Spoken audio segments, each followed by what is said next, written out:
on setting up the right LLC for your real estate investments. I am Kavitha Baratakke. I'm a principal realtor and life insurance broker for Cherry Street Investments. As a real estate investor and entrepreneur, personally, I have several LLCs and a living trust that I finally set up recently through COVID and everything. But I'm still struggling to figure out how to organize all these different entities that I have going on for maximum asset protection and minimal tax liability. I have to admit, this is one of the areas where I have a laundry list of things to do, and I keep putting it off because it's one of those things which is like, yeah, I'll do it someday. But I'm hoping to learn about this with you all on this webinar today. And I'm excited, super excited to have Carl Zoellner on. He is an attorney as well as a senior asset protection advisor for Anderson Advisors. Anderson Legal and Business Tax Advisors are really large company. They help a lot of investors, entrepreneurs, and business owners organize their tax, legal, as well as asset protection. So I'm really excited to have him on today for him to share his knowledge.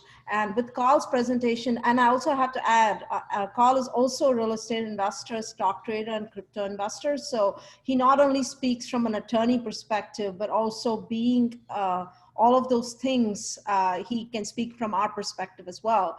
After Carl's presentation, I hope that you will learn how to use entities to keep you from getting your ass suit off, the advantages of an LLC versus a corporation when investing in real estate, why Wyoming and Nevada LLCs are so special, and how your entities and your living trust work together. And really want to hear more about this as well, and much, much more. With that, I'm really excited to invite Carl here. Just a few housekeeping things before I get Carl on. Just a quick disclaimer here. Of course, Carl is an attorney, so he does have he does speak from his experience as an attorney, but always consult your own legal team, tax team as necessary for your specific situation. You will also have an offer to actually consult with Carl and team at the end of this discussion. But otherwise, for your specific situation, please don't apply what you learn from here directly. A few housekeeping rules. If you have any questions, please make sure you locate the Q&A box and ask the questions there. It becomes really hard for me to track the questions in the chat box. The webinar will be recorded and the link usually is sent out within 24 hours. Sometimes I procrastinate and I get it to within 48 hours, but it'll come out to you. To avoid it from going to spam or promotions, please add my email, Kavitha@CherryStreet, to your contact list on Google or whatever other mailing software you use. Quick update about our upcoming webinars. On September 10th, we have tax strategies for investors with Angie Bassin. She is a CPA out of California, and she works with a lot of high net worth individuals to kind of strategize on their taxes. She's just coming in to talk a little bit more about specific tax strategies for real estate investors. I also have a panel discussion that I've been putting off for a while to get all these panelists together. 3 immigrant entrepreneurs who made the leap from 9-to-5 careers to their own flourishing businesses right now, and also achieved financial independence along the way. So I haven't decided the date yet, but watch out for these September webinars.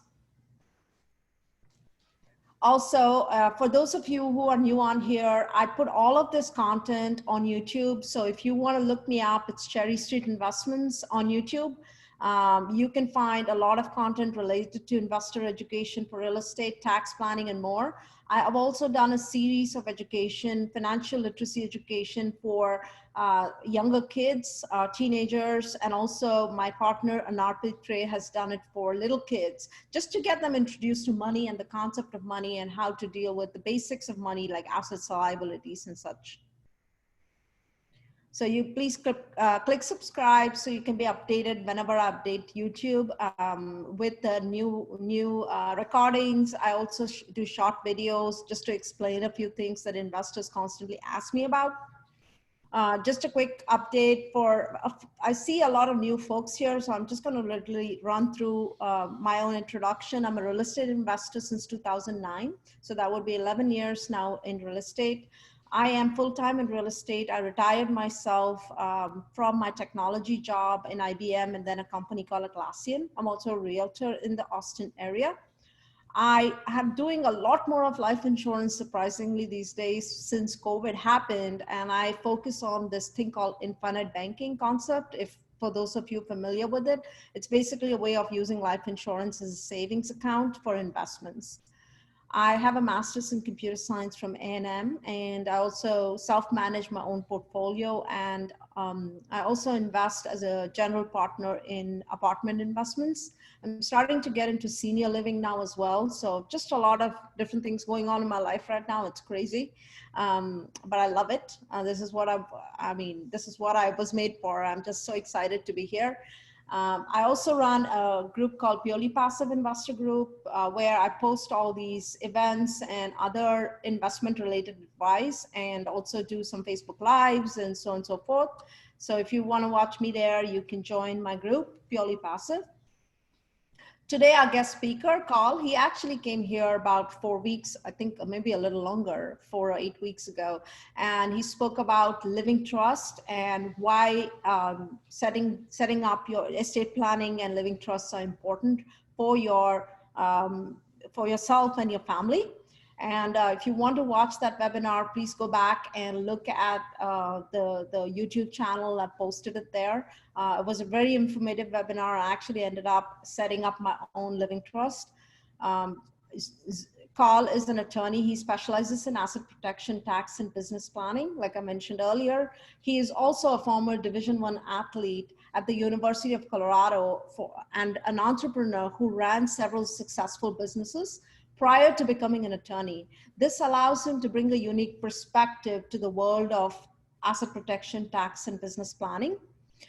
As a real estate investor, stock trader, and crypto investor himself, his main objective and Anderson Advisors' main objective is to put entrepreneurs and investors in a position where they can keep more of what they earn, protect the assets that they have, and help their clients achieve their goals. Carl, as we talked, if you joined earlier, he lives in Vegas with his family. So with that, I'm just going to hand it over to Carl and let him take it away. Thank you, Carl, for being here.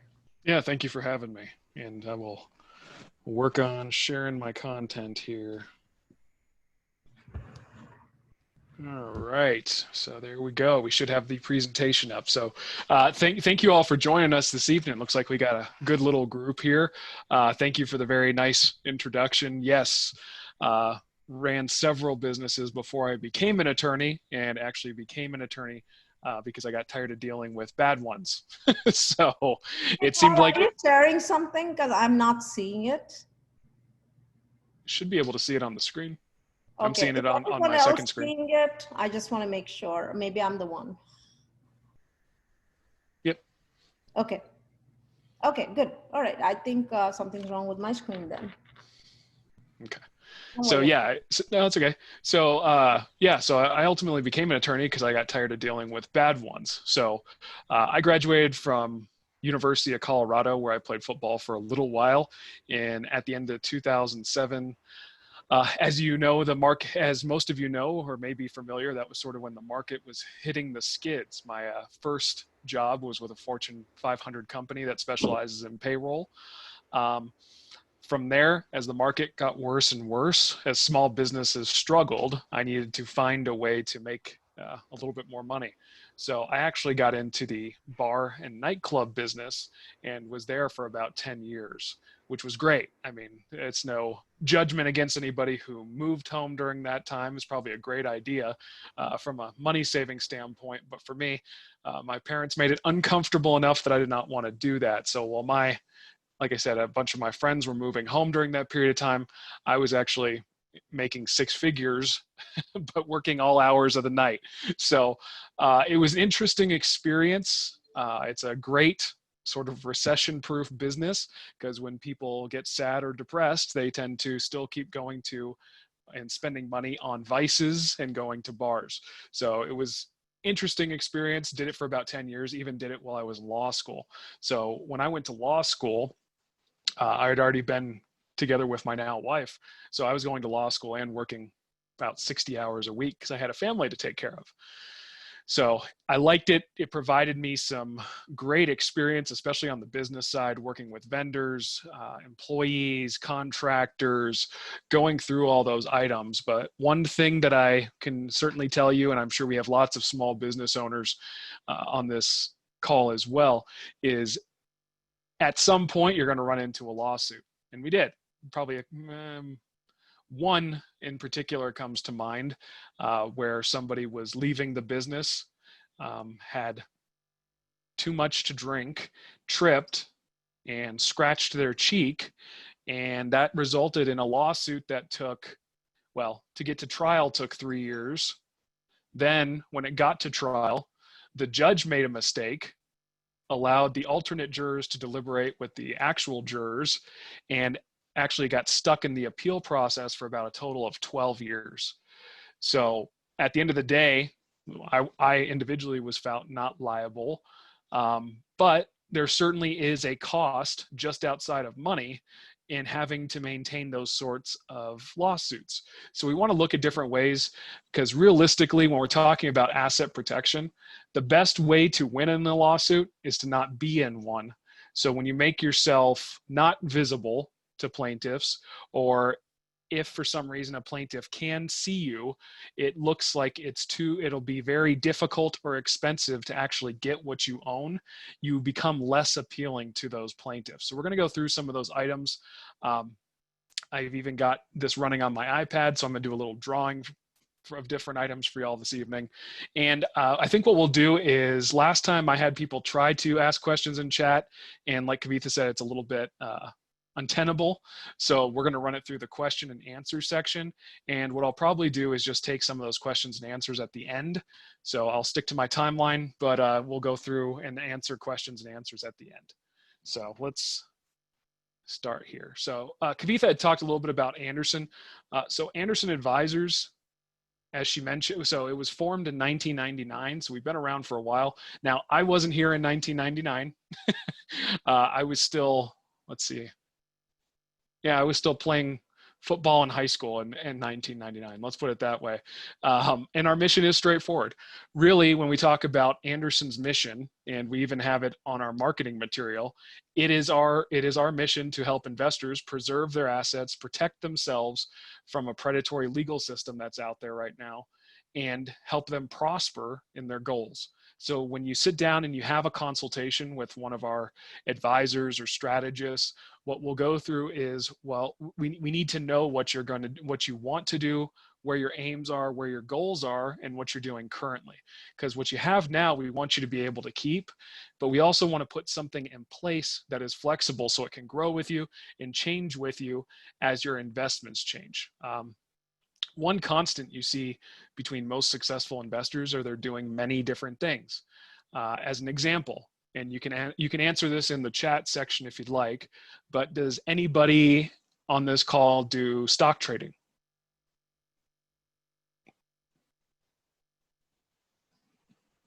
Yeah, there's my first yes. There's some yes, me. Yeah, most of us, especially those of us who are even established in our careers, or maybe we're just getting started and have just a little bit of expendable cash, we want to find different places to put that money to be able to grow our wealth. So even if we're still maintaining a W-2 job, we're still building something for the future. So we have to take into consideration. I mean, we see a couple no's in there. That's okay. Some folks haven't gotten to that area, haven't seen that area, haven't seen the benefits of using those different routes of income. So like Kavitha said, I do several different types of investing. And by the way, Anderson is a nationwide firm, so we have well over 40,000 clients across all 50 states. This becomes especially relevant when you start talking about taking down different types of business deals in different states, especially if you're looking at the multifamily area. Sometimes the best deals may not be in your home state. So you want to be working with somebody who can take care of your needs across all 50 states. I love Texas. I grew up in Texas. I actually grew up in Georgetown, Texas. So for all the Round Rock, Austin folks, I'm sure you know exactly where that is. It was a small town when I grew up there. Now it's just part of Austin like everything else. But I'm from Texas. Like Kavitha said, my family now, we live in Las Vegas. Actually, Anderson grabbed me right out of law school as soon as I was finishing law school because I knew I had a business background and was becoming an attorney. And sort of a funny story there as well is I actually reached out to Anderson. So I saw an article by Clint, one of the founding partners of Anderson, and started asking questions, turned into interviews. One day they flew me out to Vegas for an interview. It worked out. So I've been with them ever since. I am, like I said, I do invest in real estate. I am a stock trader, cryptocurrency, former Division I athlete at the University of Colorado, even managed to squeak out a season of American football in Stockholm, Sweden, which is a really cool experience. And grew up in Georgetown and went to law school in Georgetown. So I know Kavitha has her master's, I believe, from Texas A&M. I also have my Juris Doctorate from A&M. So I went to Texas A&M Law School and am licensed in Texas.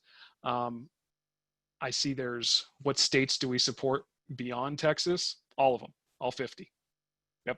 So we are a nationwide firm. So that's sort of a distinguishing factor in one of the things that we do.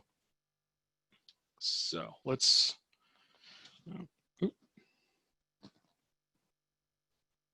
so one of the quotes I like to say, and if you've seen me present before, you may have heard me say it before, is law school is really the most expensive foreign language course you can take. So I know, especially for those of you who may have come to this webinar or even come to this country from another place, you can understand sort of the complexities of learning a new language or the time and effort that goes into it. Same thing as with legal documents or legal language when we're talking about contracts, trusts, business entities. I would say just objectively, a lot of the language in the contracts and the entities you're probably looking at or have is overly complex. And it's complex for reasons different, especially in the attorney world, words matter. Different words, even though they sort of lean towards one way, can be interpreted by another.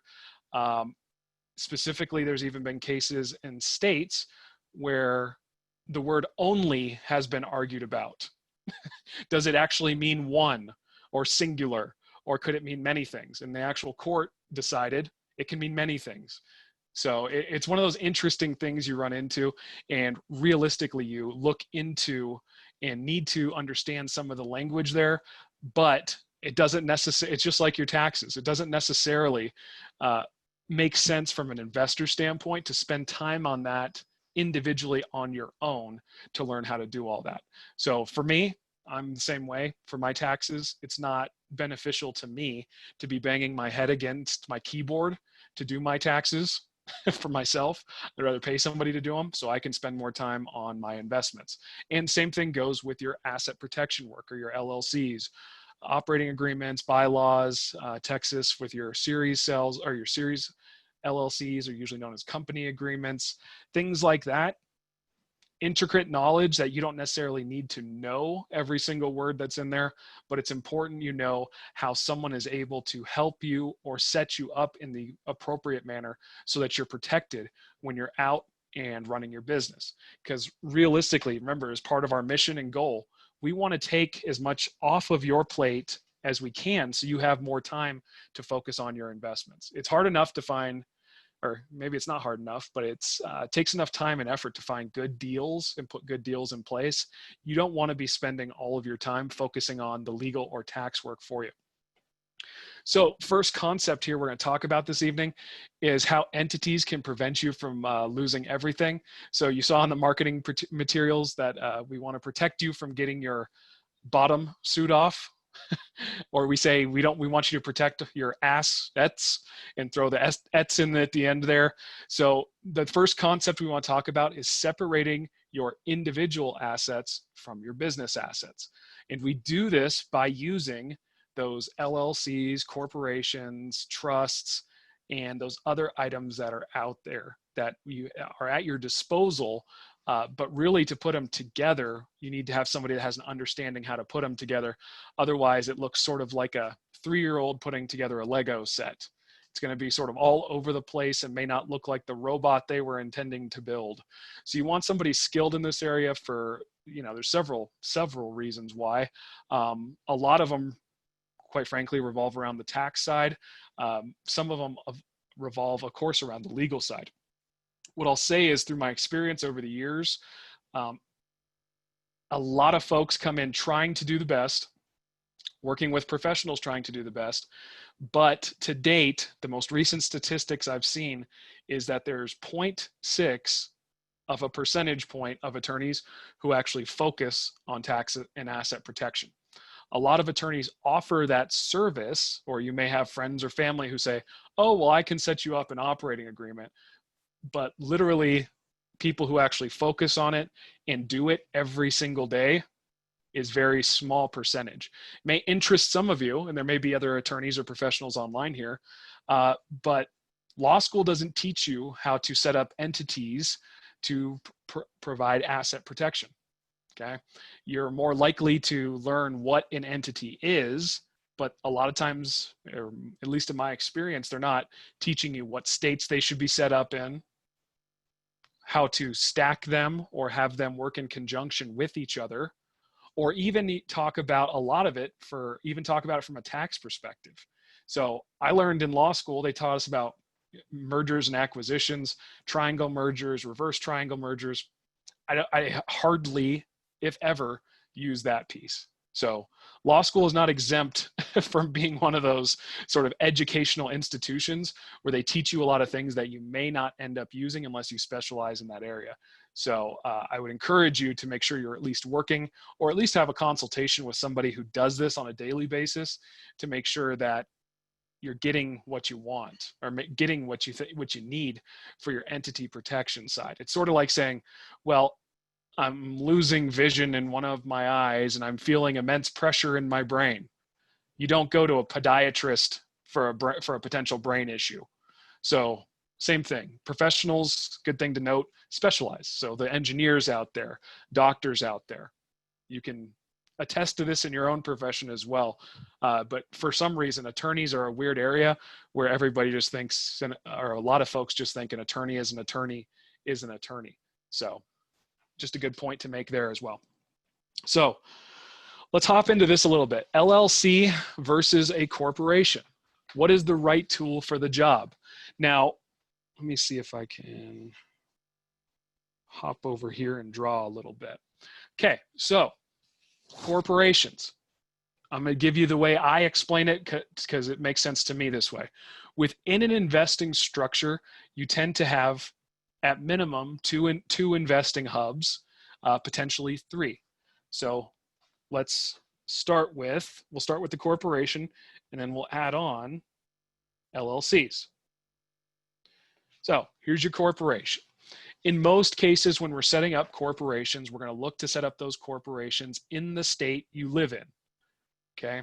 The reason is if you pay yourself out of this corporation, that corporation would need to be filed in the state you're in anyways, so it makes sense to put the corporation there. Corporations are best used to deal with active income. So when I say active income, I'm talking about income that comes along with the 15.3% self-employment tax. So this is your flip income. This is your active management income. If you're actively managing say syndication, say if you have single family rentals, you can manage your rentals through your corporation. This is meant to deal with that type of income. Now, what's great about corporations have 3 levels, okay? So this is the general buildup of a corporation. You have your shareholders, which are the owners. You have your directors, who direct, I know it's sort of descriptive in the name, but direct sort of the overall goals of the corporation. And then you have your officers. These are the folks that handle the day-to-day operations, okay? So with those officers, that's usually the party that's, say, handing out business cards, making deals. This is how you're representing yourself through your business entity structure. You're representing yourself as an employee of that corporation, not normally the owner. So for most of my clients, when they're handing a business card, usually their business card, let's just call this 123 Inc. So if it's my corporation, I would say, hello, I'm Carl Zoellner. I'm president of 123 Inc. It's nice to meet you. Hand you the card. The reason we do this, or the reason some of these things become incredibly important, is that if there's confusion between parties, you start to weaken this outer shell. This outer shell is known as the veil of your business.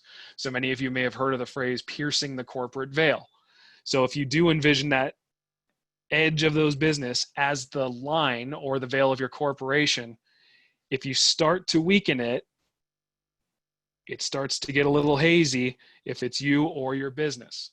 So this is where a piece of the puzzle that we'll refer to as the compliance aspect of your entity becomes incredibly important. Now, many professionals out there will tell you, you don't want a traditional corporation because they're too complicated, okay? So let me just throw this out here for you. Difference in compliance between a corporation and an LLC is 2 meetings a year. Shareholder meeting, directors meeting. Can take a total of 10 minutes, 15 minutes, but that's the real complexity involved with the corporation. The other piece is just understanding the different roles you're playing within that corporation. And by the way, you also have the ability to, if there's only one person in your business, you can be shareholder, director, and officer. One person can be all three. This is also the important part with, or another piece of why it's beneficial to work with Anderson as well, is really at our most basic, we're an education company. So I think we can all commit that I can't teach you everything you need to know tonight. But that's why we actually have several levels of classes that we provide to our clients that they can go through. So first one would be tax and asset protection. This is where you get a more dialed in view of what entities and what structures are offered for different types of investments.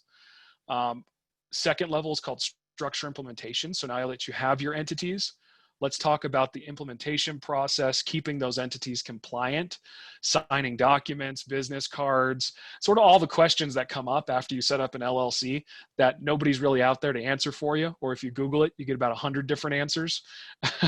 And then the third piece is called TaxWise. So Anderson, not only law firm, but we also are a tax firm. So we employ attorneys, CPAs, so that we can come up with strategies that address both the legal and tax needs of our clients, which, given that we grow end over end every year, or have been for the last few years, people tend to like that it's sort of a one-stop shop in that area. So let's start circling back here. So that's where our corporation comes in. Like I said, it's really meant as the active investing hub of your business. So say if I'm just going to do something in real estate because I think most of you are interested in real estate. Say I'm doing something as a flipper. Okay. I would have my corporation own an LLC that would own that single property. Okay. Reason is there's a couple pieces.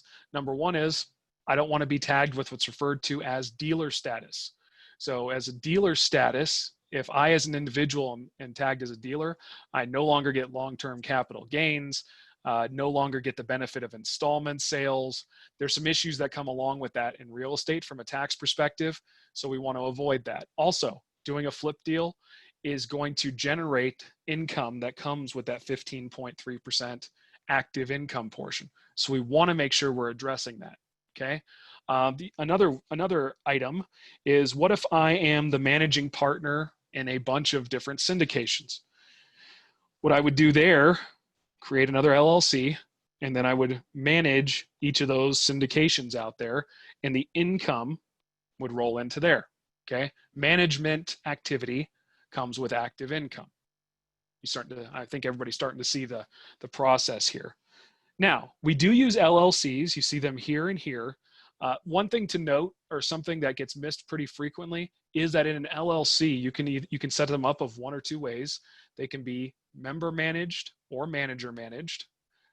You'll also notice that I didn't list any taxation on these entities because With the corporation, we can look at C or S corporation, depends on a few factors, as well as these LLCs are normally disregarded for tax purposes, meaning they won't file a partnership or a corporate tax return.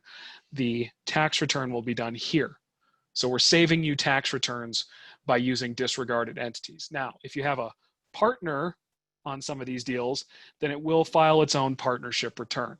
But if not, you can avoid a tax return here and the income will just flow up to the corporation. So you can see how some of these things start to work together. Now, say I'm a passive invested in real estate, okay? So if I'm a passive investor in real estate, normally I will start that side of my investment structure with an LLC. That LLC is normally set up in the state of Wyoming. And we're going to talk a little bit about why Wyoming and Nevada. But say I'm a passive investor, and we'll start a little small here. So starting small, let's say I have a single family rental.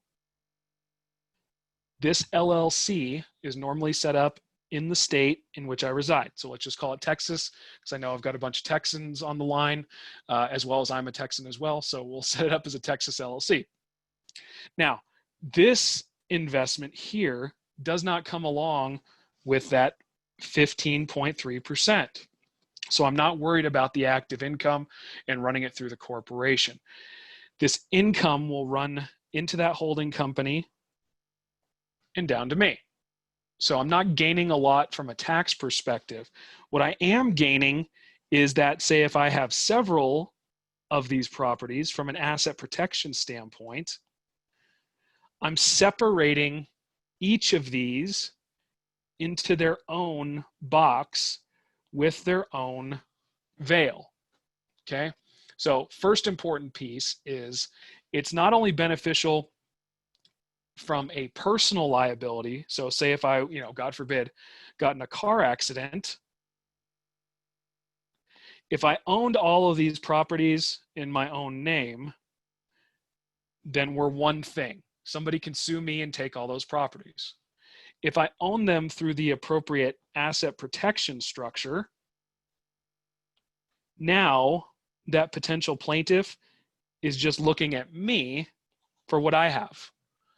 And if I have everything in the appropriate box, then I don't have much to take, which gives me lots of leverage in negotiation in saying, look, you can look at me for whatever I have, but I don't have anything in my personally available to you. So you drive down the negotiation to insurance limits or less. Usually it's less because they don't think you have anything, and the insurance company is going to fight most times not to pay the maximum. So by creating these boxes, you separate these investments from yourself and also from each other. So let's look at this Texas LLC over here. So what if I had a renter or it's a short-term rental or what have you, and somebody contracts COVID and they want to sue?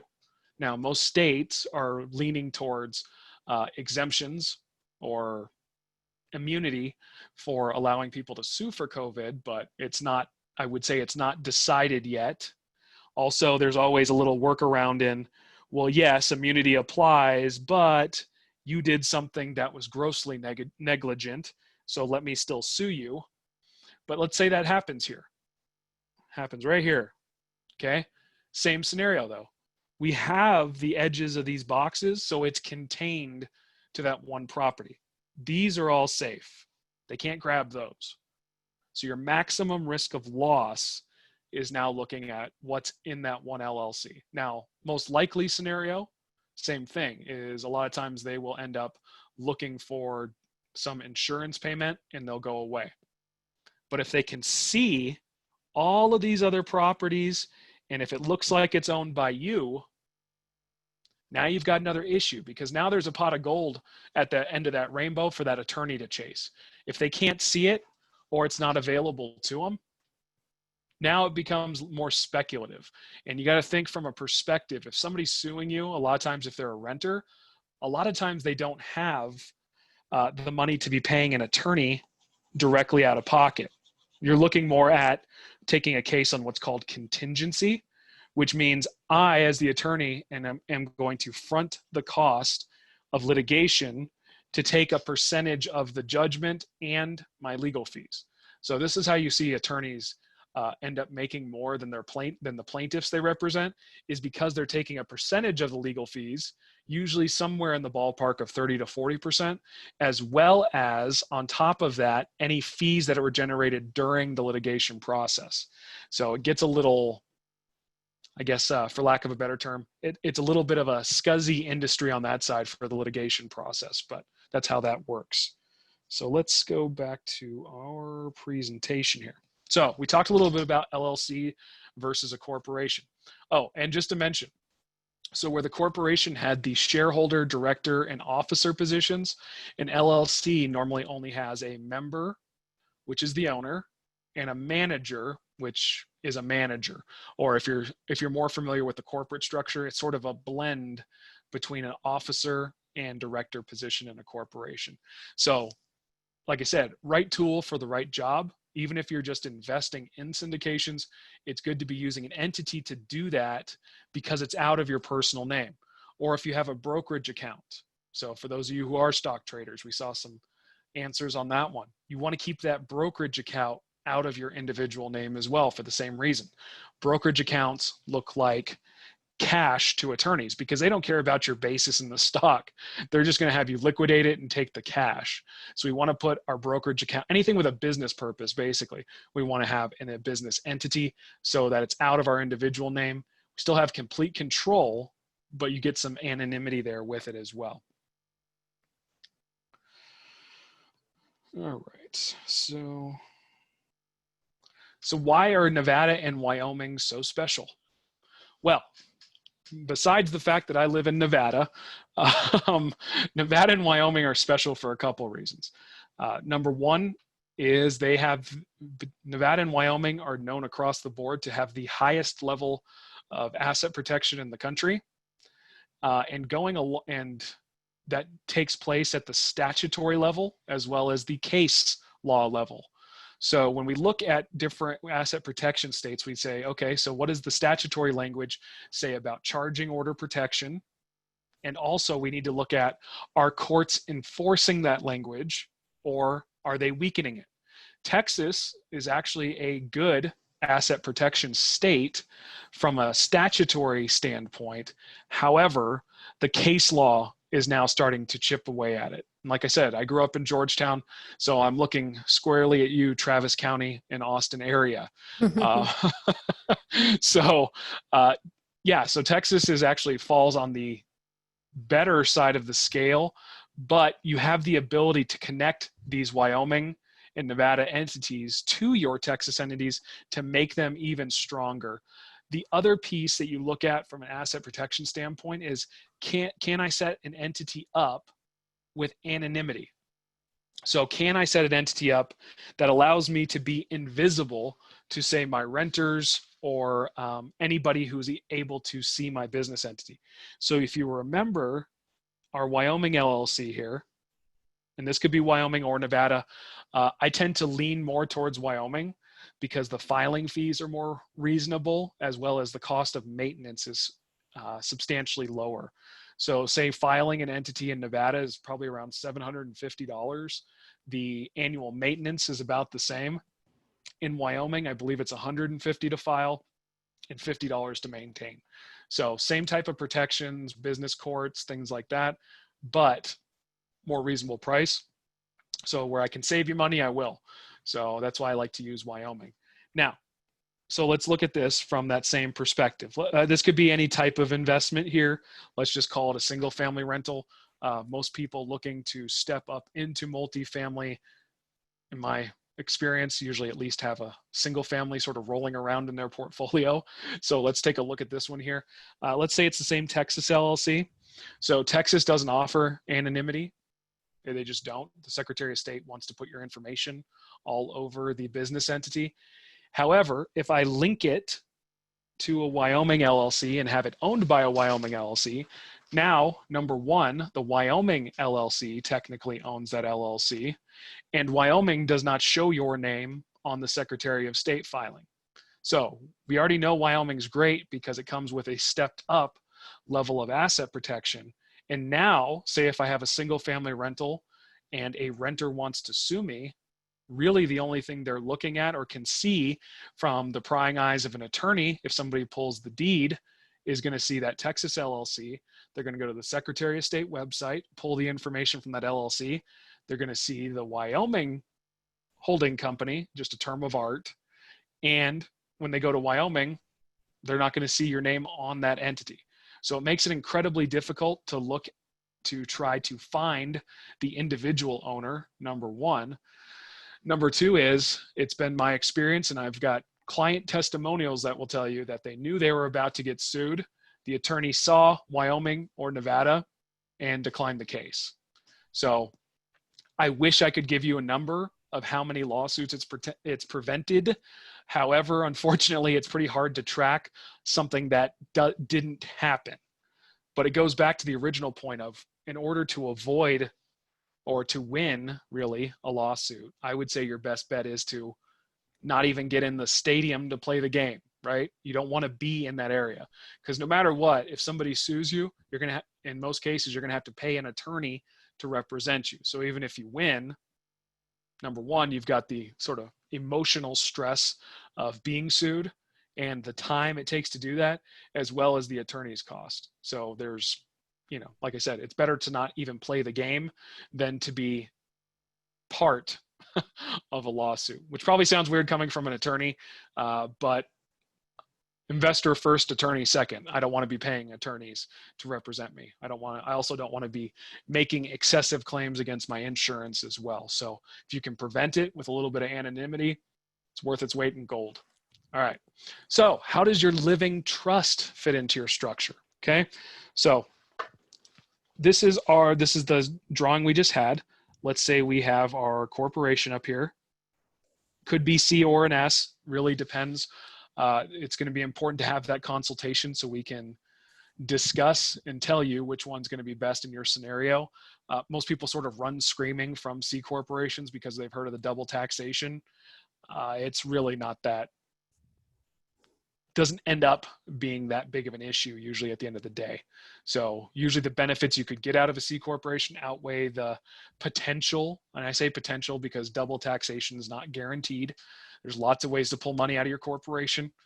But we need to know and sit down with you individually to see your individual goals, your business, what you're looking to do to help you decide which one's best from your perspective.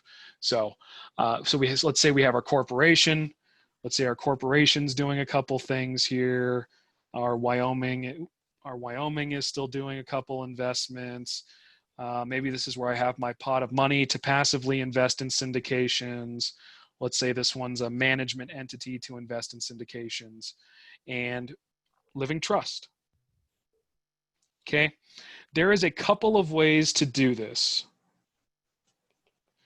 The rule of thumb when it comes to living trust, and like Kavitha said, we did talk about living trust the last time, so I'm not going to spend any significant time on the living trust. What I'll tell you is a living trust is a great tool to avoid, and really realistically, using trusts is a great tool to solve common problems. So if you're running into common problems within your business entities, so say if you have LLCs, corporation, and you keep running into issues, a lot of times a trust is a good solve. So if I'm worried about due on sale or transferring a property or maybe doing a subject to deal, things like that, land trust is a great option. Okay. If I'm doing trading and my brokerage is giving me a hard time about putting my brokerage account in an LLC, personal property trust can be very useful. Living trust solves the problem of probate. Probate is generally very expensive and very time consuming. Usually on average, north of about $15,000 for the average probate, and usually can take up to 18 months. Now, that takes into account, but I'm not specifically referencing small estate probates. It's been my experience in working with real estate investors. It's not going to apply to you anyways. So yeah, you want to avoid probate. By the way, if you have businesses, property in multiple states, and you have a will or no estate plan at all, you will be going through probate. If you only have investments in one state and you have a will or no estate plan at all, you'll be going through probate there. The multiple state one becomes a real pain because you have to go through probate in each of those states for your estate to be settled. With a living trust, you can avoid that altogether. So it's an incredibly important piece of the puzzle. So I said there's a couple of ways to do this. The general rule of thumb is when you set up a living trust is it replaces you. So where your name currently shows up individually, your living trust will show up. So while you will own that Wyoming LLC, Wyoming just doesn't list who the owner is.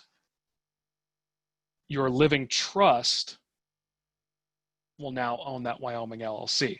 So since that living trust owns the Wyoming LLC and the Wyoming LLC owns these red boxes, by extension, if that trust owns the LLC, it owns the red boxes.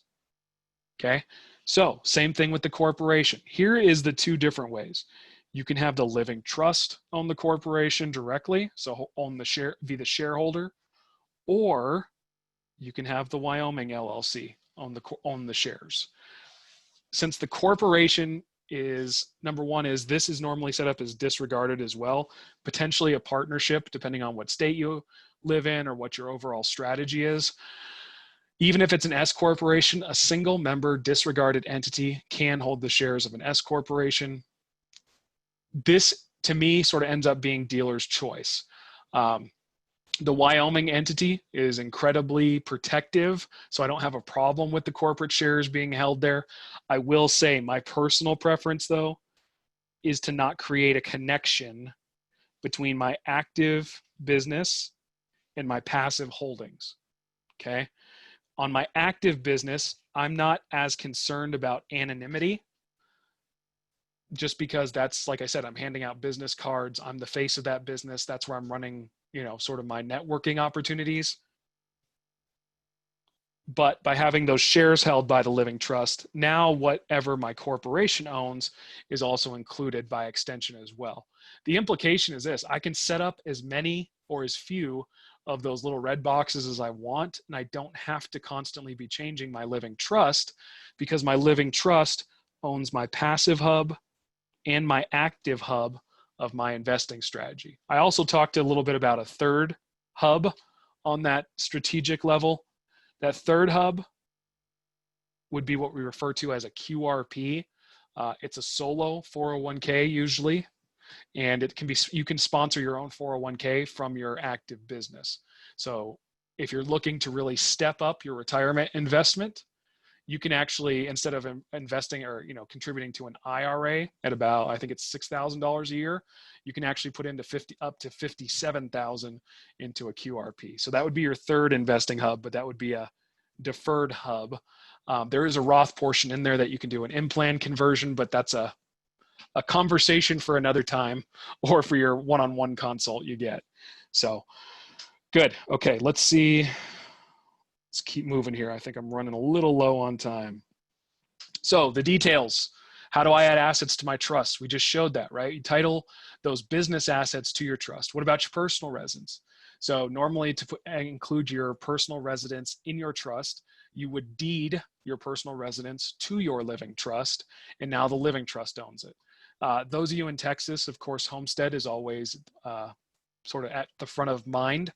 Putting your personal residence into a living trust does not void your homestead. You still have all of your homestead protections and tax benefits.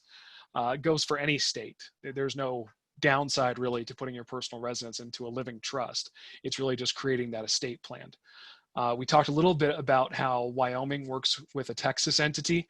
To really get into the firm details there, you're going to have to come to one of our classes, because it takes time to go through the statutory language, comparing it, and sort of parsing out those additional details.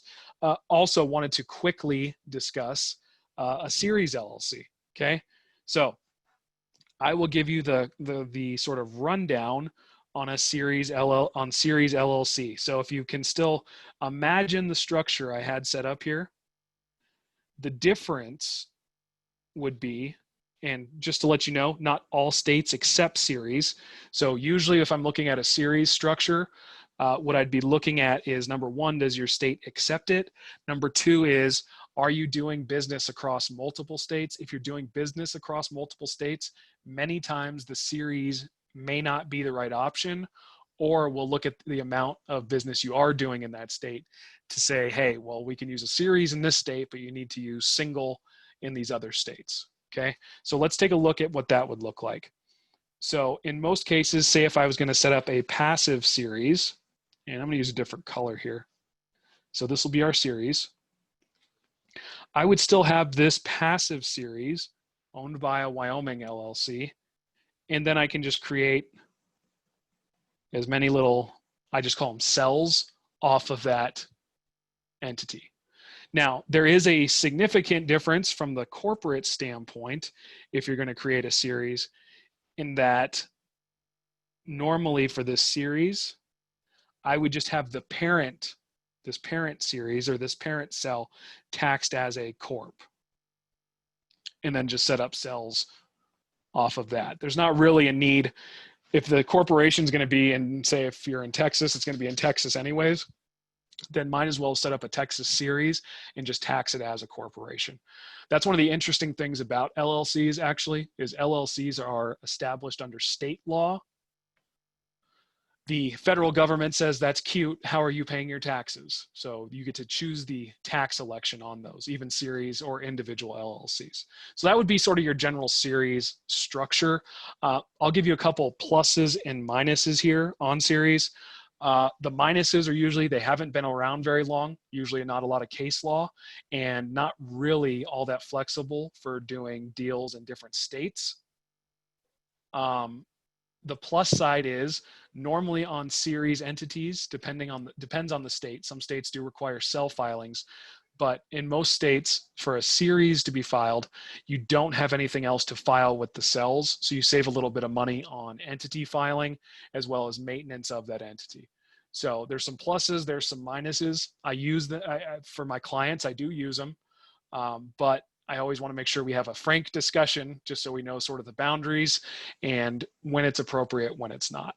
Oh, and just a quick illustration here. So say if I had Texas series, but then for some reason I was going to pick up a deal or maybe a fourplex or something like that in Oklahoma, I would probably then go back to the separate LLC for that one, but my series is still intact in Texas. So I can keep adding things to my series in the state the series is established, but I would create a new one. And Oklahoma, by the way, is a state that also has series. However, the laws are slightly different, so you don't really want to intermingle a Texas series with an Oklahoma series. So you could do an Oklahoma series as well, but for most part, folks kind of focus in one area and then expand out from there. But I wanted to touch on that because it is a popular question with lots of quick folks. Question there. Why would you put the series as a corp? So normally when I'm setting up a series structure for clients, I'm setting up two series, one active series, one passive. Okay. And why would you, what's the point in setting up the active series? Because I haven't seen that before. Yeah, so technically in a series, you can have each cell taxed differently. However, it has been my experience when I've tried that with a few people, even experienced investors, it becomes a bit too cumbersome when they start trying to do the returns, finding tax folks who can do returns for each cell, unless the bookkeeping is perfect. So it streamlines the process if you're going to do series to have one be an active series, one be a passive. And so it sort of runs under the same guidelines as those individual cells. So short answer, ease of use, because it can get incredibly complex incredibly quickly if you're sort of mixing the different types of businesses in there, as well as to maintain the veil of each of those cells, you have to have really good bookkeeping and accounting and documentation to show that they're actually different so that a judge hopefully understands series and can figure it out. I took in law school, had a class with a judge that was a federal judge in Texas, and he said, now this was a few years ago, but he said, don't ever use series. Judges don't understand them. So that was his opinion. I think we've sort of grown in the world of attorneys and judges. I think they do understand them. And just given the litigation side of what usually happens, it's driving to a settlement in most cases. It's just about providing leverage a lot of times. So I think it's still a viable option. I'm not quite as bearish as the judge was, especially that since it's been a few years now. But yeah, so pluses and minuses, something to consider in both scenarios. So you mentioned an offer as well. So everybody for attending the webinar will get a free consultation as well as a free book on asset protection written by one of the founding partners of Anderson, Clint Coons. So all you have to do is go to aba.link/free. And I think I can just type that. I'll just type that in the. Yeah, I can do that. Okay. And then they can just click on it and the promo code will be Cherry. So free book, free consultation, no commitments, no nothing, just somebody to be able to sit down with you and be able to say, hey, this is what you're doing. This is what we would suggest. If you want to do that, we can help you with it. If not, that's fine. At least you have a visual, sort of like the drawing I just created. You'll get a visual depiction, which we call our wealth planning blueprint, to at least build off of or consider moving forward. But yeah, I definitely use it. I know I did. And I think I'm finally ready. I just got all my ducks in a row for actually moving ahead. Good. Yeah. And you had your, I think we had our consultation together, didn't we? Yeah. Yes, we did. So, good. So yeah, awesome. So yeah, so please take advantage of that offer code. Like I said, it's a free consultation. At least you can see where you're sitting now, where you want to be, what you should be looking for moving forward. So now I think I'm probably a couple minutes over, but I think it's okay. We have a lot of questions. That's fine. Good. I think people will stay for questions. So thank you, Carl. That was really useful. I think that summarized nicely for me. And I'll encourage people to take advantage of the free offer because you walk away with the blueprint of how you ideally want to structure all your different investments and businesses. So I found it super useful. So I hope you guys can take advantage of that too. So let's get started with some of the questions. I think we have quite a few here. Anand asks, can liability coverage in an umbrella insurance be sufficient for asset protection? No. So I wish it was more complex than that. It's not. Unfortunately, anybody who's ever read an insurance policy, it's usually about 1 page of coverage and about, 20, 25 pages of what's not covered. A lot of things you'll be doing as an investor won't be covered by liability. So a lot of stuff, even say if you have single family rental, if you come across usually black mold, your insurance company may argue it was pre-existing. If you have partnership disputes, things like that, not covered by insurance. So while insurance is important, everybody should have insurance. Insurance is not enough. Okay. That's that. I know I'm using an umbrella policy right now and I need to move my houses over. So I hear you. Luis says, I heard using umbrella liable policy. Yeah, it's the same question really. If I think specifically Luis says, if the owner has only a couple of single family rentals, using an umbrella policy would be sufficient versus using a LLC for liability protection. Thoughts? Nope. If you look at the statistics, if you look at average judgments, you'll notice a skew with insurance coverage versus judgments. So maybe you have insurance policy across, even 2, 3, 4 of your properties, but if your insurance coverage is relevant at the beginning of the case, so I can see what your insurance coverage is, and guess what? If you've got $3 million of coverage, chances are I'm going to be asking for $5-6 million in damages. So you may come out with something, your insurance policy may cover a part of it as well, but it's not, like I said, it's really just not enough. If I can see you've got, say it's even a bigger scenario, say I can see you've got 10, 15 properties. Why would I stop at insurance if I know I can get some of your properties as well, or your brokerage account, or your personal assets? So yeah, my opinion is it's not enough. Makes sense. Arun asks, Carl, can you talk about passive investors or investors in limited partners and syndications? I think Carl did address it, but I don't know what specifically what Arun wants to know about passive investors.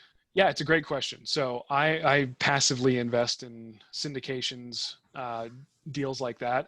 What I would suggest, it's not quite as a complex structure as I drew for passive investing, because usually if you're a passive investor, there's usually already some sort of multiple levels within the syndication. So it's not a huge deal. Normally what I would say, depending on what other activities you're doing though, is you could make that investment directly from that Wyoming LLC, which basically ends up turning into a extra protected savings account.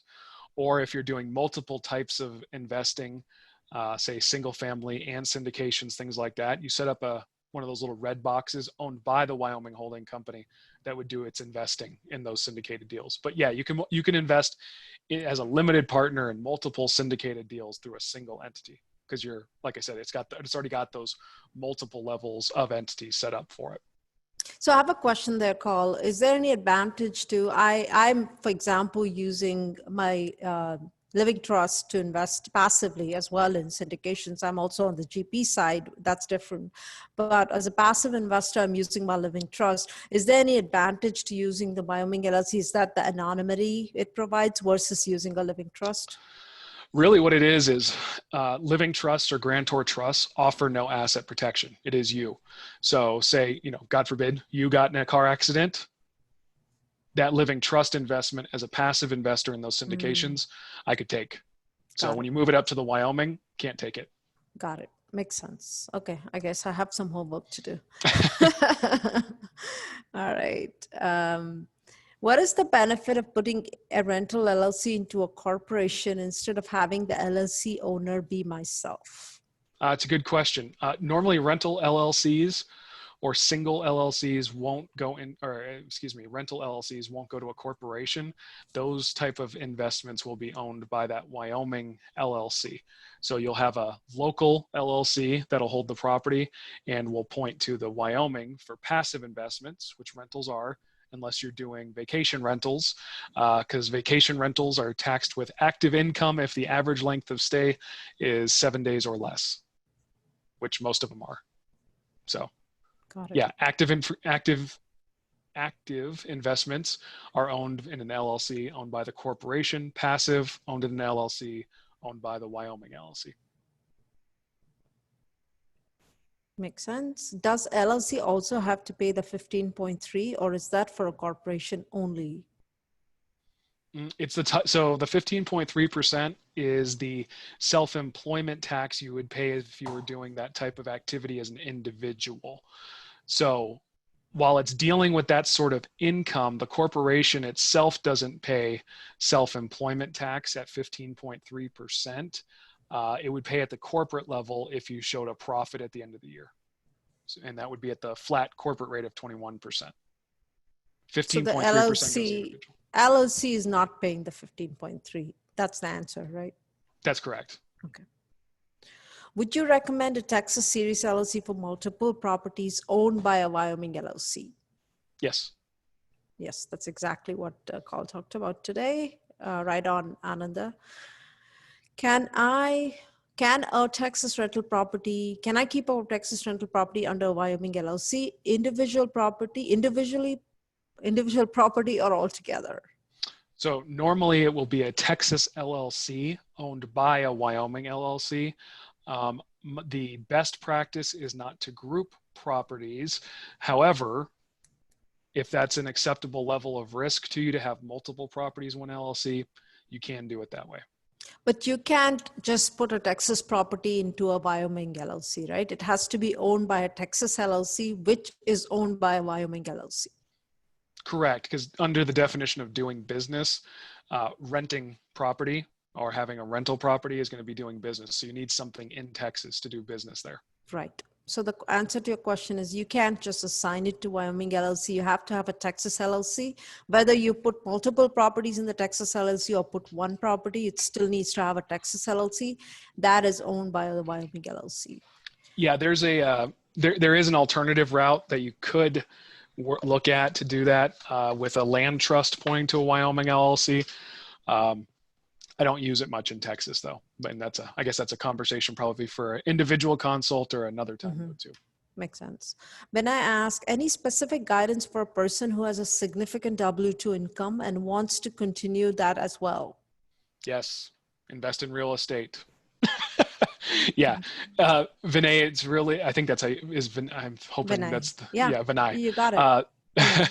I'm sort of notorious for mispronouncing names. So yes, investing in real estate is a great place to start, especially if you or your spouse can be classified as a real estate professional. And if you can do that, what's great about it is now you can turn, say, your real estate, if you have passive loss, normally that's not applicable to your active gain, which your W-2 is. If you are or do qualify to be a real estate professional or your spouse, you now can offset your passive loss against your active gain. So you're electing basically to treat what's normally passive as active. But yeah, you can see some significant tax benefit. The key there is certainly investing in real estate though, so you can see those losses offset that gain and being a real estate professional. Yep. Thank you. Anand asks, can a QRP be associated with a passive income business? No. No, it doesn't work that way. I mean, technically, usually it's sponsored by some sort of corporate entity. Technically, it could be done by a partnership. It's rare. You don't want it, and you can't be with a passive entity, though. It has to be some kind of active income business. Even if it's a LLC, it needs to be active income. Or is that right? Yeah, you're correct. It has to be active income, and it also cannot be a sole proprietorship because a sole proprietorship doesn't pay a salary. Got it. Are you able to place a property that has a mortgage with the bank into an LLC? Yes. The whole due on sale clause always comes to effect. I think a lot of people talk about that. What's your thought on that, Carl? Usually, as long as the mortgage is current, there's no issue. There's no issue. What I would say is if you do transfer it, every once in a while I've seen it. So say somebody gets caught up in a random title audit or something. Normally what happens as a solve is, number one, you title it back to your name, wait a couple months, and then put it in a land trust that's tied to an LLC. Normally the banks stay away from those. They don't like dealing with land trust because there's some federal guidelines that don't allow them to accelerate the note. And even if they could manage to get it accelerated, they don't want to go through the fight. So as long as you're paying on it, usually not an issue.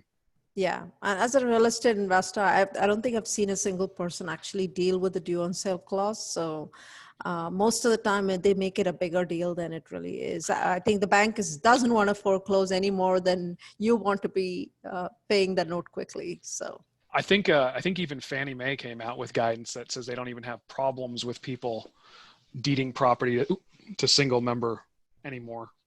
Got it. Okay. That's good to know. Snehal asks, can you share a little about a series LLC in the context of the structure? I think he did. If you have any further questions, Snehal, please set up a call with Anderson through that link, and I'm sure he can go into more detail. Yeah. And in our tax and asset protection class, we'll go into more detail as well. Sorry, I missed it. What are series? Watch the recording, Anand, or set up a call with Anderson. Look up series LLC. There's a lot of information out there.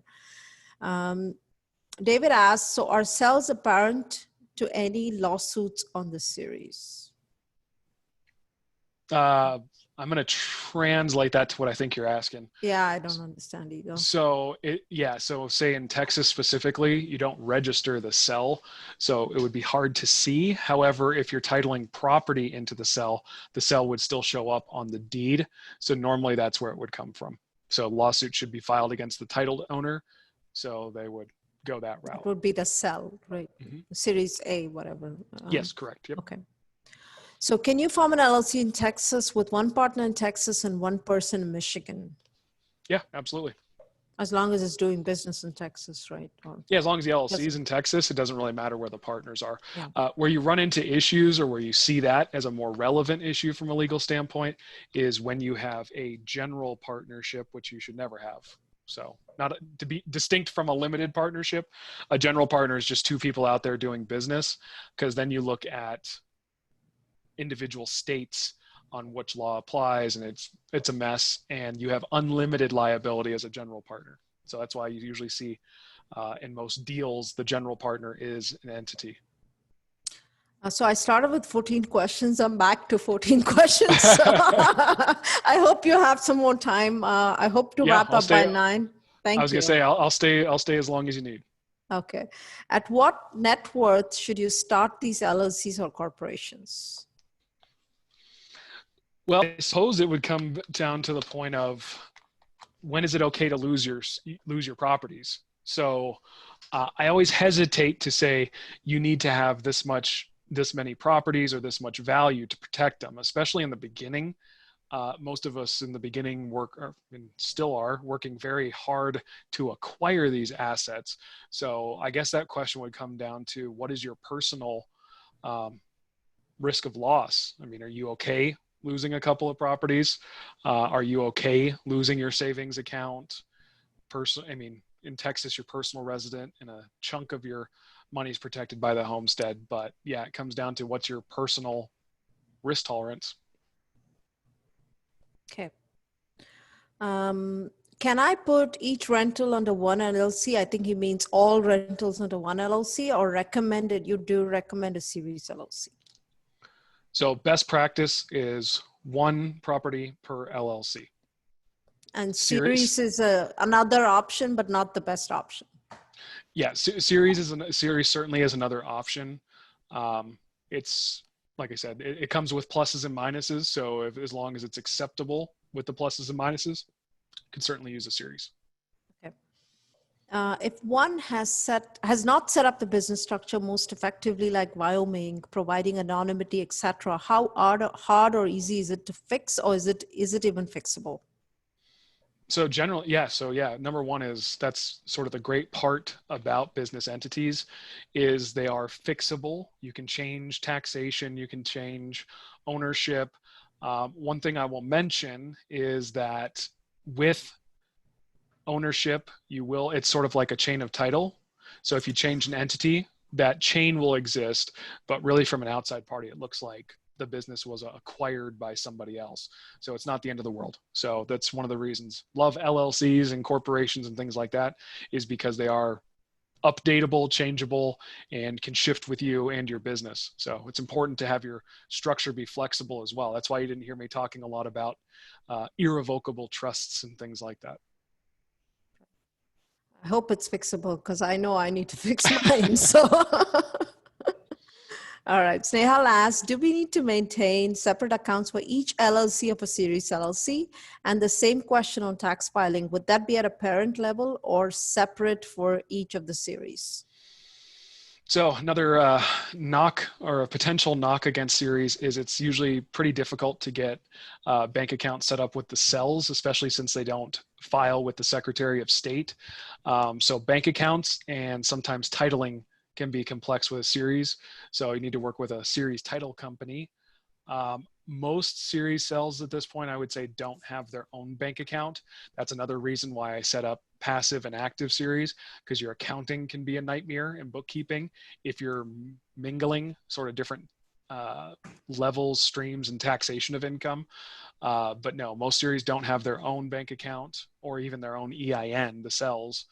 Everything sort of flows to that parent in that active passive side. So that's why I say that's normally why, or that is one of the questions on why, or a good illustration of why we usually do an active and passive series, because Sahal, that would be, you're already starting to tap onto some of the complexities that could happen. Mm-hmm.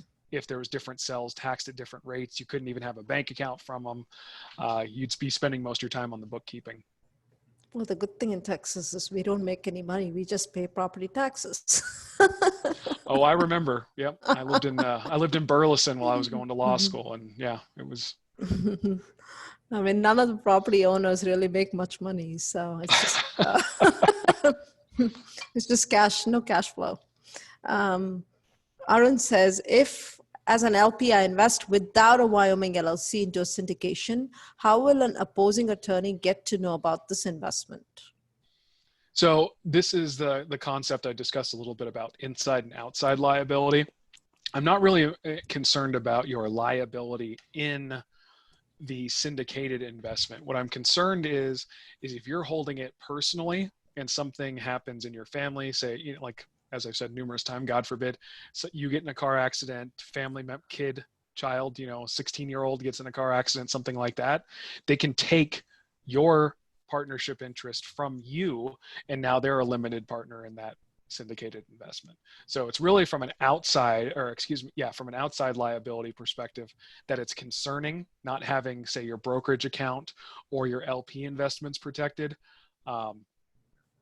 Yeah, that's sort of where that goes with that. But yeah, through the syndication, I'm not concerned because of those usually multiple levels of protection.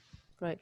And I think this is very important. This is something I didn't think about either, because when, like, you get into a car accident, I have a teenager, so I really need to worry about her getting into one. So I'd rather put all my syndications in the Wyoming LLC, because then I don't own it personally. My Wyoming LLC does. And I think that's important. That's a very important thing. Vinay says, will this LLC and Texas Corp resolve? I don't know. You can read that. I don't know what he's asking. Yeah, no, he's asking about the I think he's asking about the corporation double taxation. Oh, for the series? Yeah, no, okay. not even the series, but the Texas Corp. If it's a C, potentially you can run into double taxation. Most cases, unless there's a reason to pay yourself a salary out of there, I'm not worried about that second level. Also, if it is a C corporation, you pay yourself a salary. The salary is deductible to the C corporation and your corporation, and you split the self-employment taxes. Why would you pay yourself a salary out of your corporation? Realistically, a lot of times it's for lendability. If I can increase my W-2 income, usually I'm more lendable. So sometimes I'm willing to pay a little bit more tax on my salary out of my corporation, specifically a C corporation, because I can save a couple points on, you know, whatever the loan is, which far outweighs the tax liability. So that comes down to sort of the business planning aspect of it.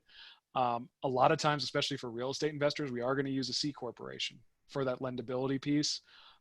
Because when you do it through an S corporation, yes, there's a reasonable salary requirement out of your S, and you can take the rest out as a distribution. But that S corporation also comes with a K1, and most lenders are going to want to start tearing through your S corporation as well to see how lendable you are.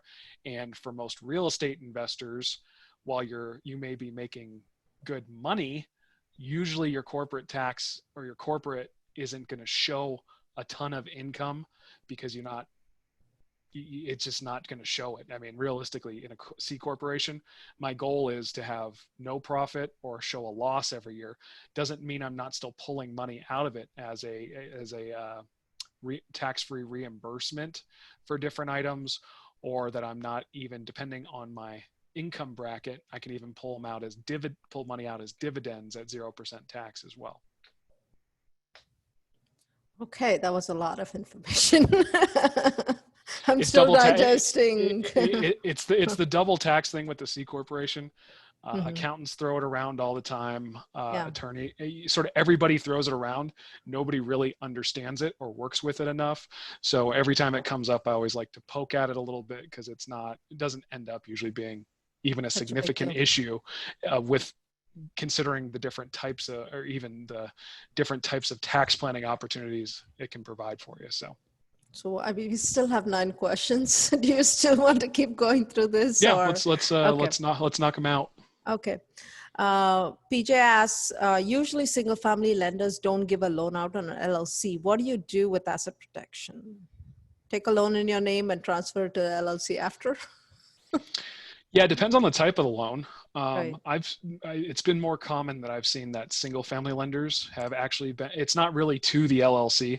You'll still be personally guaranteeing the loan, but if they let you close in the LLC, it's a nice win, because now your name never shows up on title. That's true. Otherwise, there's still your name on the title and then they're transferred to the LLC. So the anonymity is not really there. It still can be. I mean, we sort of start looking at things because we're starting to understand them. Doesn't mean everybody else who's looking at them understands them. So just because your name showed up on title at some point doesn't mean you're the current owner of the property. And you could have sold it. And normally as attorneys do asset searches, they don't look at formerly owned properties. They look at currently owned assets. I see. Okay.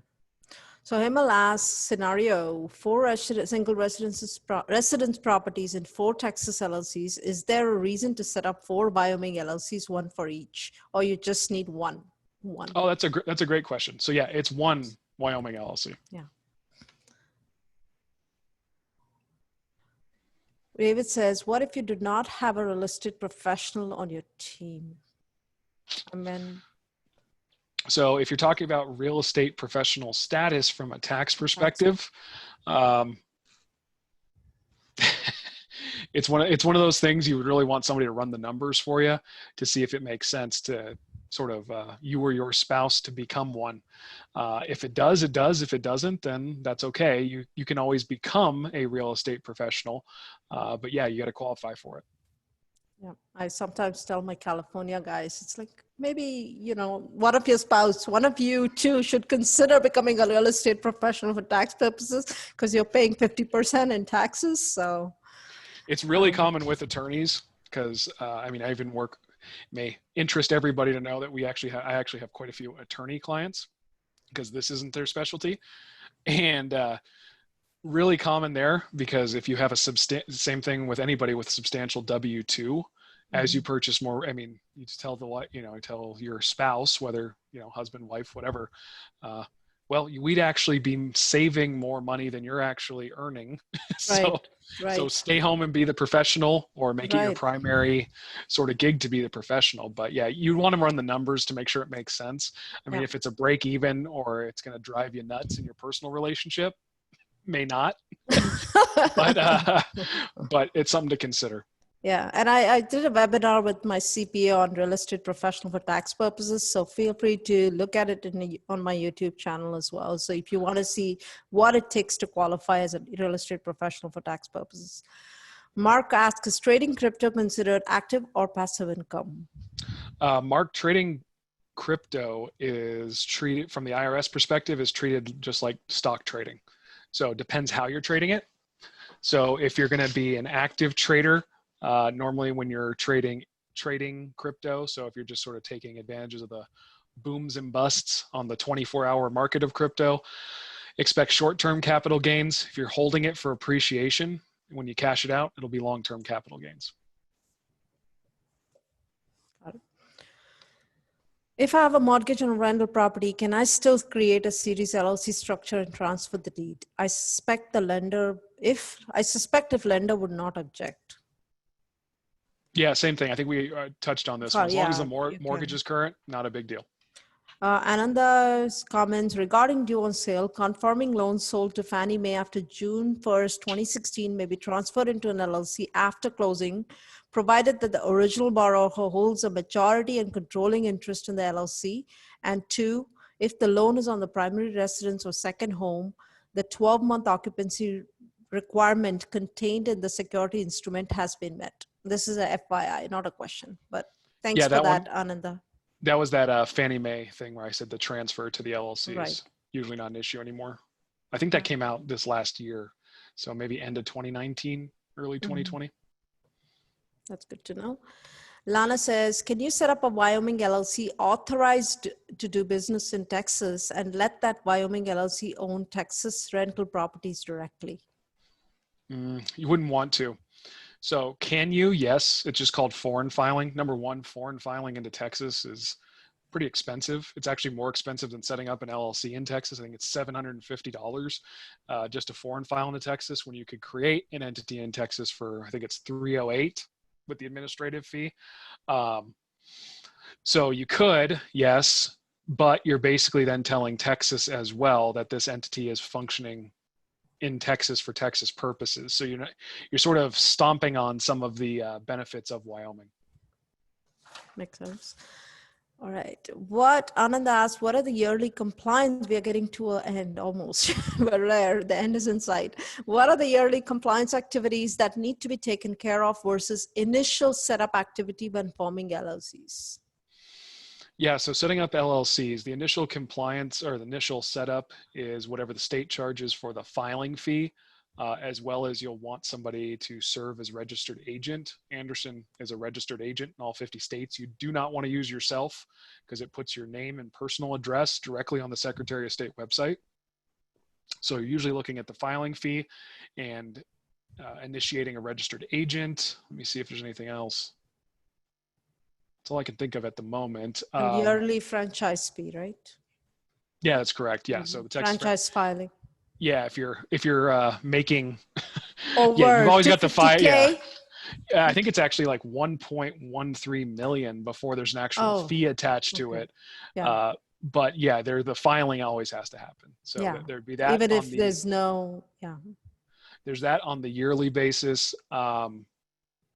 And also you'll have Texas doesn't have a renewal fee. So if you're in Texas, there is no renewal fee. If you have entities in other states will charge a renewal fee for that entity. Usually it's a fraction of what it costs to establish the entity at the state level.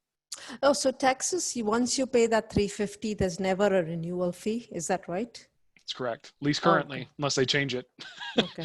Everything's unless they change it at the moment because of the huge draw on the tax system from COVID. But I haven't seen anything coming down the pipe that says they're going to change it.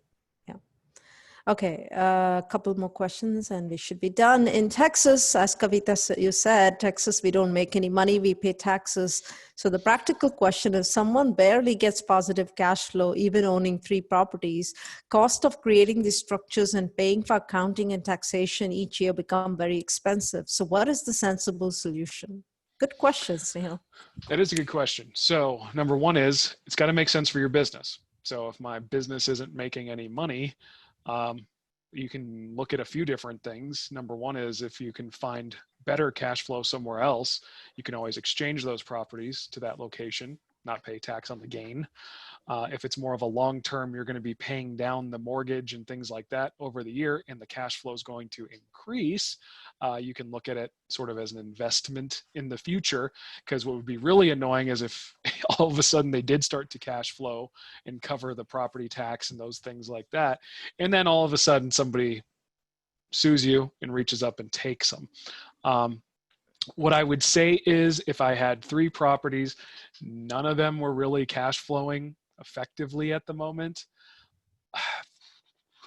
I would probably look at grouping them to start out with.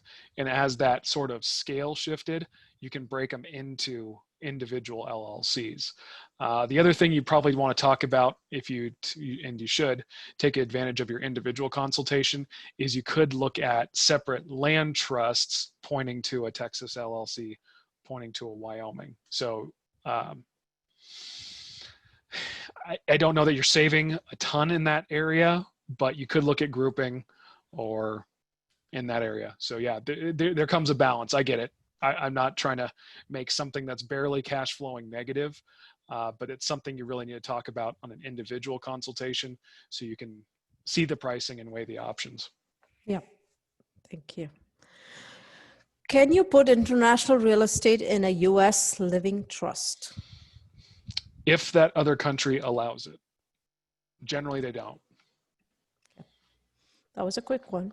That we get to the last question. Yay. Can we transfer deed of the property with mortgage to an LLC having partners? I understand this means sharing ownership with partners, which is okay for me for right reasons.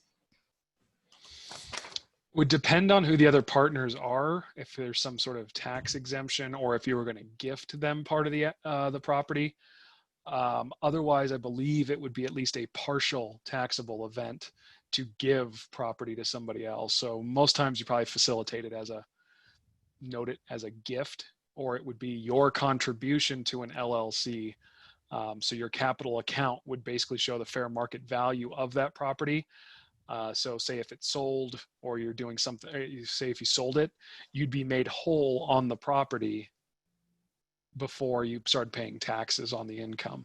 So yeah, ultimate question, you can put it in an LLC with multiple members. My general suggestion would be you probably just contribute it and show that as your capital contribution to the business.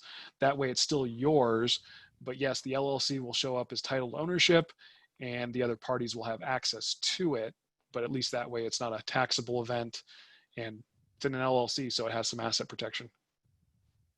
Thank you. Last question. No more questions, guys. That's it for today. Anand asks, what are the downsides of a land trust compared to an LLC? Land trusts don't offer asset protection. So just like your living trust doesn't offer asset protection, neither do land trusts. So in order to extend asset protection to assets held in a trust, you connect those assets to LLCs. So it's to connect them, it's usually facilitated by having an LLC hold the beneficial interest to a land trust. Okay, that was a lot of questions, guys. 33 questions answered and 1 dismissed because I knew the answer. So 34 questions, that's a lot of questions. So thank you so much, Carl. I appreciate your patience and for sharing all this information with us today. Really very useful for me personally, and I hope for all of you as well. If you have any questions, further questions, I strongly encourage you to set up a call with Anderson Advisors, and you have the link in the chat box. It was ABA, I believe. Carl, do you mind putting that up really quick? Let me just share the screen again and I will. So you know where to find Carl. I mean, you might not get Carl. I got Carl. I was lucky. But you'll get someone awesome from Anderson Advisors to talk to you and actually come up with a blueprint for your real estate investments and businesses as well. So with that, I just want to, I learned a lot about, I love this thing. The best way to win a lawsuit is not to be in one. I think that's my big takeaway. I don't want to be in one. So if you guys want to set up a call, please look at this free link, aba.link/free, and set up a 30-minute consultation. And thank you, everyone, for those who hung in here until the very end. Thank you. Thank you for being so patient. And thank you, Carl, for most importantly, for being really patient with all our questions today. It was a great session. Thank you. Absolutely. Thank you, everyone. It was great meeting all of you and look forward to working with all of you. So make sure you do set up that consultation. You're right, Kavitha, we both were fortuitous in that we got to meet together, but there's a ton of others like me at Anderson, like-minded folks who are also investors. So look forward to seeing y'all on the consults. Thank you. Thank you. Good night, everyone. Good night. Us.